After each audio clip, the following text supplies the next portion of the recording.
Righto. Sam isn't happy at all. We have no time to lose. We're going to implement the education option. So we need to organise school talks, online resources, radio, video content, podcasts, TV, etc. Let's get the word out ASAP.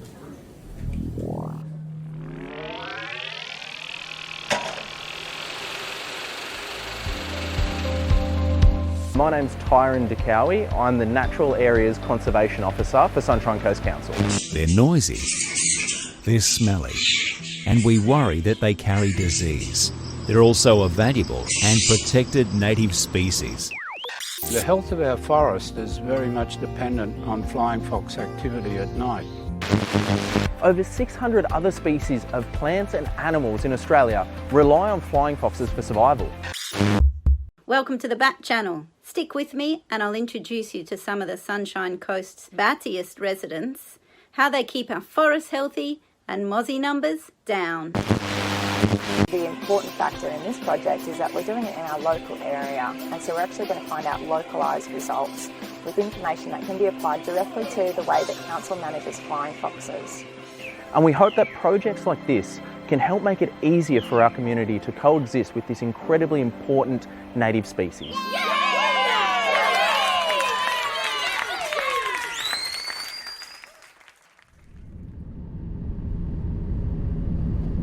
Wow, that was hectic. I feel like I haven't spoken about anything except flying foxes for months. But I definitely feel like we've gotten the word out. It's been a while since we've heard from Sam. Her house is actually on the way to the office. Let's see how things are faring over there.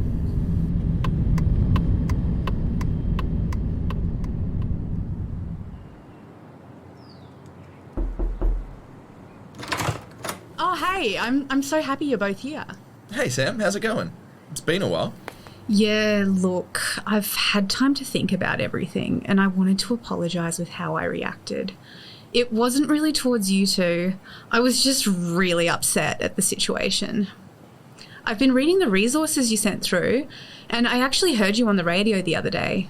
I had no idea about how important flying foxes are. Honestly, I just thought of them as an absolute pest. I didn't even consider their impact on the environment. I'm so happy to hear you're feeling better about everything. The truth is, we totally understand where you're coming from. They aren't the easiest neighbours, even with a buffer. But it's one of those things, isn't it? We have to find ways of coexisting with them. Exactly. I still find them a bit annoying, but I can definitely empathise with them now. And since my favourite animals are koalas, it's made me realise, without flying foxes, there are no koalas. So I can definitely see other perspectives. Well, I'm really happy to hear that. And hopefully the new habitat we created will attract the flying foxes away from people. In the meantime though, we'll continue to try and uphold a situation where both humans and flying foxes can maintain a quality of life whilst living in close proximity. That sounds pretty good to me. Thanks, both of you. No worries. We'll be in touch, Sam. Have a good one, hey? Well, that was pretty good. After our last chat with Sam, I wasn't really expecting that. It's interesting though, isn't it? Because we decided to make a buffer first. We were able to improve the situation almost immediately. But then we created a new habitat. Sam and the other local residents weren't experiencing any progress because it's more of a long-term fix. This understandably frustrated the people living close by to the flying foxes. But then we helped educate the public about why flying foxes are so important to the environment, which, as we just heard from Sam, helped people empathise with the situation. Now, it doesn't solve anything right away, but it certainly creates a more empathetic perspective as we put in strategies to solve the issues for both flying foxes and humans.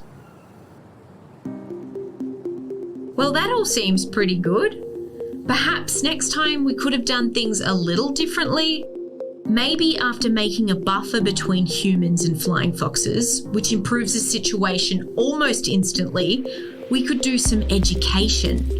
That way we can create empathy for the flying foxes as the public is made aware of just how important these creatures are. But we got there in the end, so that's the main thing.